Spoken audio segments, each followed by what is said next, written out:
How do you speak to C-level executives, the big shots, the CEOs, the senior vice presidents in your organization? Because if you're like a lot of people, it feels uncomfortable. It feels like, uh-oh, I better get this just right or off with my head.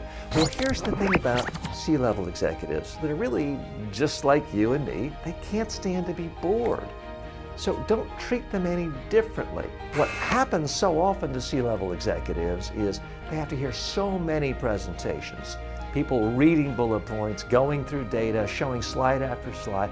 They become impatient. And they may either say directly or with their eyes or tongue, oh, faster, fast, hurry up, get on with it. They don't mean you should rush and speak quickly. What they mean is you should quickly get to the point where you say something interesting. If you say something interesting to a C-level executive, they will appreciate it. They will remember it. The problem so many people have is because they're insecure, they think, well, I better read so I don't mess up. The second you read, you become boring. So don't read a report to an executive.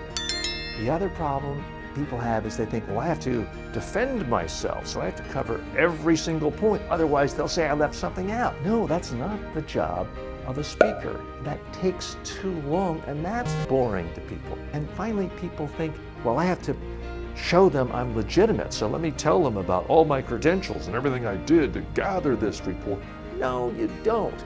Just give them ideas, information that's interesting and relevant to them. One great way is by talking about a real story from an actual customer, an actual client. C-level executives love that because that's what's most relevant to their business. So focus on being interesting and relevant when you're talking to the C-suite, and they will respect you and listen.